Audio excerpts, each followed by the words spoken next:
नमस्कार दोस्तों, स्वागत है आप सभी का पाथफाइंडर पर। कई सारे महीनों से कई सारी एडवर्टाइजमेंट्स हमारे टीवी पे आती हैं जिसमें आपने देखा होगा पॉपुलर बॉलीवुड एक्टर्स जैसे कि आयुष्मान खुराना, रणवीर सिंह जैसे एक्टर्स हैं जो कि कई सारे क्रिप्टो करेंसी के प्लेटफॉर्म्स का प्रमोशन कर रहे होते हैं। ये ऐसे प्लेटफॉर्म्स हैं जहां पर जाके आप लोग क्रिप्टो करेंसी को बेच और खरीद सकते हैं। फॉर एग्जांपल कॉइन डीसीएक्स की बात करें या फिर कॉइन स्विच कुबेर की बात करें, ये कुछ ऐसे प्लेटफॉर्म्स के अच्छे उदाहरण हैं। नाउ इनफैक्ट वेरी फनीली एक पर्टिकुलर एडवर्टाइजमेंट में रणवीर सिंह ये भी बोलते हैं कि लग जा रहे कुछ तो बदलेगा, जैसे कि ये यहां पर इशारा दे रहे हो कि शायद क्रिप्टो करेंसी आगे जाके भारत में लीगल हो सकती है। खैर, कल के बजट में एक बहुत ही बड़ी अनाउंसमेंट हुई जिसमें कि यह बताया गया कि क्रिप्टो के जो भी एसेट्स हैं उनके ऊपर सरकार 30% का नया टैक्स स्लैब लगाने वाली है। इनफैक्ट बजट ने क्लियरली बोला कि ये वाला जो 30% का टैक्स स्लैब, जो कि बाय द वे इंडिया में भारत में हाईएस्ट टैक्स बैंड है, ये केवल क्रिप्टो के ही एसेट्स के लिए नहीं बल्कि किसी भी प्रकार का कोई भी डिजिटल एसेट होगा जिससे कोई भी इंसान कोई भी प्रॉफिट कमा रहा है तो उसके ऊपर 30% का टैक्स आपको जो है वो देना पड़ेगा। This includes not just the crypto currencies, बल्कि आजकल एक और चीज सामने आई है एनएफटी के नाम से, जिसको कि हम लोग नॉन फंजिबल टोकन्स बोलते हैं, और ऐसे न जाने कितने सारे और चीजें आ रही हैं जो कि डिजिटल एसेट्स के रूप में देखने को मिलती हैं। इन सभी चीजों के ऊपर 30% का टैक्स स्लैब लगाया जाएगा। लेकिन क्या इसका मतलब यह है कि अगर आप किसी चीज के ऊपर टैक्सेशन लगा रहे हैं तो वो चीज लीगल बन चुकी है? नाउ इसको लेकर भारत के former finance secretary Subhash Chandra Garg का एक ट्वीट सामने आता है। ये बोलते हैं कि there is no crypto bill but taxation at 30% and additionally 1% TCS at the time of transfer. इन्होंने साथ में यह भी टिप्पणी करी कि party seems to be over for the crypto assets and the exchanges. Clearly ये यहां पे बोल रहे हैं कि भाई इवन दो क्रिप्टो बिल यहां पर नहीं है बट फिर भी 30% का टैक्सेशन यहां पे ट्रांसफर गेन्स के ऊपर लगा दिया गया है। नाउ ये एक तरफ इशारा बोलता है कि हमने बिना किसी बिल के हमने उसकी रेगुलेशन को करना स्टार्ट कर दिया है। और इसी पर्टिकुलर मुद्दे के ऊपर विपक्ष ने भी यहां पर काफी सारे सवाल पूछे एग्जिस्टिंग गवर्नमेंट से कि क्या क्रिप्टो अब भारत में लीगल हो चुका है। Congress asks after Nirmala Sitharaman announcement. इन्हीं सब चीजों के बारे में बात करेंगे। पहले बात करेंगे जो लेटेस्ट अनाउंसमेंट हुई है वो क्या है, और उसके बाद बात करेंगे कि क्या भारत में वाकई में अब क्रिप्टो जो है वो लीगल हो चुकी है या नहीं, एंड ऑल्सो क्या ये जो नया आने वाला टैक्स है कि क्या ये कहीं ना कहीं क्रिप्टो को भारत में किल कर सकता है या फिर नहीं। चलिए शुरू करते हैं दोस्तों मेरे साथ। मेरा नाम है अनिरुद्ध। इस लेक्चर की पीडीएफ को आप लोग डाउनलोड कर सकते हैं यहां पर दिए गए टेलीग्राम चैनल के माध्यम से। इसके अलावा आप लोग जुड़ सकते हैं using this particular handle on the Unacademy app as well. Alright, सबसे पहले क्रिप्टो टैक्स के बारे में ब्रीफ जानकारी आपको देना चाहता हूं। नाउ सीतारमन जी ने यहां पे अनाउंसमेंट करी है कि जो भी इनकम, जो भी आय आपकी होगी डिजिटल एसेट से, it will be tax at 30%, जो कि भारत में लगाया जाने वाला आज की घड़ी में हाईएस्ट टैक्स बैंड भी देखा जा रहा है। यहां पर जो एग्जैक्ट स्टेटमेंट आया था, I propose to provide that any income from transfer of any virtual digital asset shall be taxed at the rate of 30%। साथ में इन्होंने यह बताया कि no deduction in respect of any expenditure और allowance shall be allowed while computing such income except the cost of acquisition. यानी कि आपको इसमें किसी प्रकार की कोई छूट नहीं मिलेगी, कोई डिडक्शंस, कोई एक्सेप्शंस भी आपकी यहां पे अलाउ नहीं करवाई जाएंगी। No reduction in respect of any expenditure और allowance shall be allowed. Now यहां पर इन्होंने कहा कि एक और स्टेटमेंट देते हुए कि करेंसी जो है वो केवल और केवल आरबीआई के साथ रेस्ट करती है। Everything else is crypto asset and will see a 30% tax. ये क्लैरिफिकेशन देने के लिए कि केवल क्रिप्टो को ही यहां पर हम लोग इंक्लूड नहीं कर रहे, बल्कि इसके अलावा जो भी यहां पे डिजिटल एसेट्स काम कर रहे हैं उन सभी में हम लोग 30% की टैक्स स्लैब को लेकर आने वाले हैं। साथ ही उन्होंने कहा कि crypto currency is incongruous with India's plans. ये भी एक इशारा था जो कि इस तरफ जा रहा था कि शायद इंडिया क्रिप्टो करेंसी को आज वेलकम करने के लिए रेडी नहीं है। ना इसी डेवलपमेंट को आगे समझते हैं। यहां पर यह भी कहा गया है कि losses from transactions in the virtual digital assets can not be offset against other income. इसके मायने क्या है आपको आगे समझाऊंगा। यहां पर इनफैक्ट मैं आपको बताऊंगा कि किस तरीके से क्रिप्टो टैक्स काम करने वाला है। साथ में यह भी कहा गया है कि क्रिप्टो करेंसीज जो कि आप एक तरीके से गिफ्ट की तरह किसी और को देते हैं, उसमें जो रेसिपिएंट होगा यानी कि जो लेने वाला होगा उसके ऊपर भी यहां पर टैक्स लगाया जाएगा। इंटरेस्टिंग बात यह है कि बजट सेशन के अंदर गवर्नमेंट के द्वारा इस क्रिप्टो के बिल को इंट्रोड्यूस किया जाने वाला था, हालांकि उसको इंट्रोड्यूस नहीं किया गया बिकॉज गवर्नमेंट जो है वो यहां पे कंसेंसस बिल्ड नहीं कर पाई थी। एंड दैट इज व्हाई ये आप देख सकते हैं 18 जनवरी की खबर, आज से 10 दिन पहले, crypto bill likely to miss the budget session as government seeks time to build consensus. Now सवाल फिर ये आता है कि जब बिल अवेलेबल नहीं है तो आप टैक्सेशन किस तरीके से कर रहे हैं। इसको लेकर हमारे वित्त मंत्री श्रीमती निर्मला सीतारमण जी ने स्टेटमेंट दिया कि we are collecting the inputs on regulation for the crypto assets, I don't wait till regulation comes in for taxing people who are making profits. इन्होंने साफ साफ बोल दिया कि अगर लोग यहां पे प्रॉफिट कमा रहे हैं, फायदा कमा रहे हैं, तो उस केस में हम वेट नहीं करने वाले हैं, हम लोग उनके ऊपर यहां पे टैक्सेशन लगाने वाले हैं।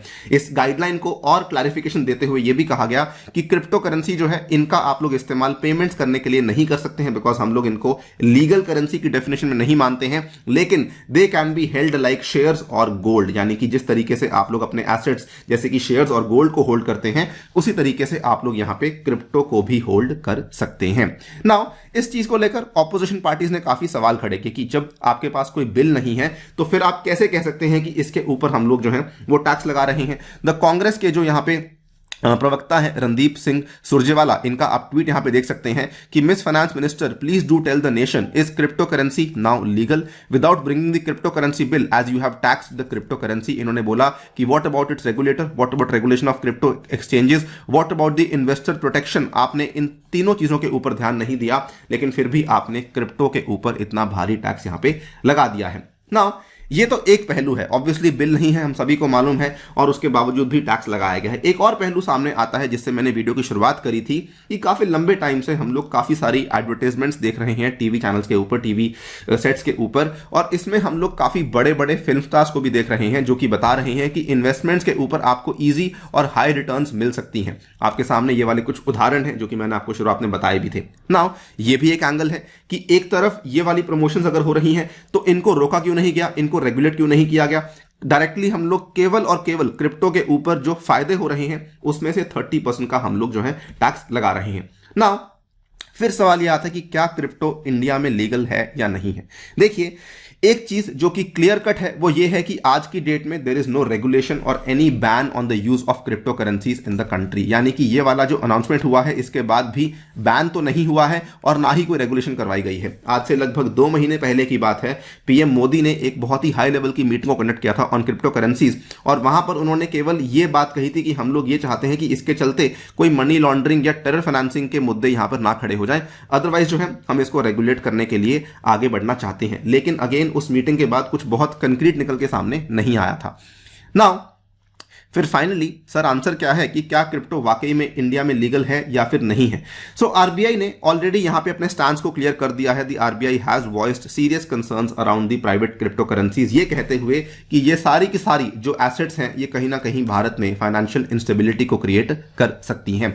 और इसीलिए इस बार के बजट में हमारे फाइनेंस मिनिस्टर ने अनाउंस ये भी किया है that RBI will be introducing a digital rupee, जिसको आपने पॉपुलरली सुना होगा सीबीडीसी के नाम से, that is a central bank digital currency, जिसको कि कहा जा रहा है कि ये ब्लॉकचेन टेक्नोलॉजी की मदद से यहां पर खड़ी करी जाएगी। इन्होंने कहा है introduction of a central bank digital currency will give a boost to the digital economy. Digital currency will also lead to a more efficient and cheaper currency management system. So clearly India कहीं ना कहीं RBI के द्वारा जो कही गई बातें हैं उसकी तरफ जाने की कोशिश कर रहा है। हम लोग क्रिप्टो को बैन नहीं कर रहे, रेगुलेट नहीं कर रहे, लेकिन हम लोग डेफिनेटली उसको डिस्करेज कर रहे हैं इतनी भारी टैक्स स्लैब लगाकर, और साथ में आरबीआई के माध्यम से डिजिटल रुपी को अनाउंस करके हम लोग ये भी कोशिश कर रहे हैं कि भारत में केवल एक ही तरह का डिजिटल एसेट होने वाला है, and that is going to be the digital rupee. अगर इकोनॉमिक टर्म्स में बात करें तो कहीं ना कहीं ये वाली अनाउंसमेंट हमारे इकोसिस्टम में कंपटीशन को किल करने की कोशिश कर रही है। लेकिन हम जो भी बोलते रहे, क्रिप्टो टैक्स रियल है। भारत में आज की डेट में 15 मिलियन से लेकर 20 मिलियन के आसपास क्रिप्टो करेंसी के इन्वेस्टर्स आपको देखने को मिल जाएंगे,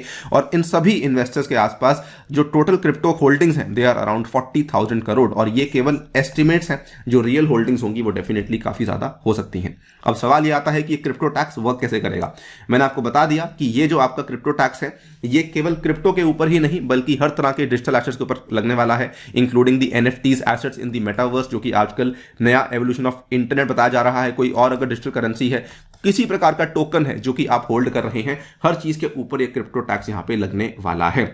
और ये चीज क्यों लगने वाली है? बिकॉज फाइनेंस बिल के द्वारा यहां पर वर्चुअल डिजिटल एसेट्स की डेफिनेशन को एक्सपैंड किया गया है और इंट्रोड्यूस किया गया है कि भाई ये वाली आपकी डेफिनेशन है, इसके आधार पर सारा का सारा काम यहां पर होने वाला है।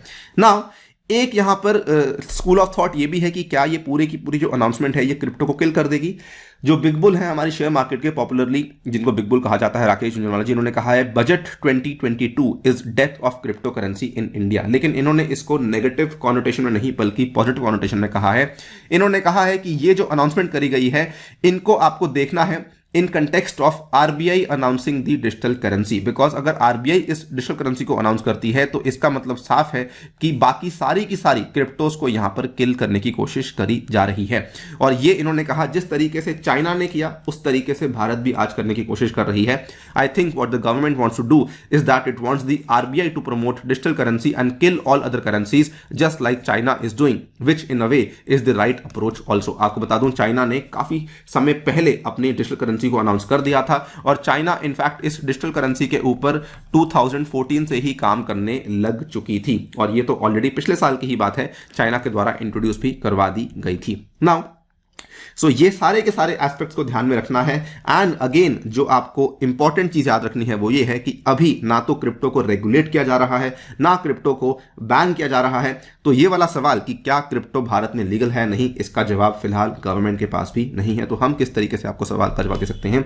बट एक चीज जो कि अगेन फैक्ट है वो ये है कि क्रिप्टो के ऊपर टैक्स जो है ये डेफिनेटली एक रियल बात यहां पर देखने को मिल रही है। दोस्तों फिलहाल के लिए वीडियो में इतना ही। जाने से पहले आपको बताना चाहूंगा कि हमारी एनसीईआरटी ज्योग्राफी सीरीज चल रही है जिसका आखिरी सेट आज शाम को 4 बजे होने वाला है। इसमें आकर आप लोग हमसे डेफिनेटली जुड़िएगा और ये हम लोग क्लास 8 एनसीईआरटी को यहाँ पे कवर कर रहे हैं। इसके अलावा अनअकैडमी आपके लिए स्पेशल ऑफर्स लेकर आया है जिसमें कि अन्य यूपीएससी कोड इस्तेमाल करते हुए आप लोग डायरेक्ट 20% का भारी डिस्काउंट ले सकते हैं on the plus and the iconic combo courses both of them. और साथ ही में अन्य यूपीएससी इस्तेमाल करेंगे तो आपको ये सारे के सारे बेनिफिट्स अवेलेबल करवाए जाएंगे जैसे कि मेरी पर्सनल गाइडेंस, व्हाट्सएप ग्रुप में एडिशन और 20 books will be delivered to your home as well.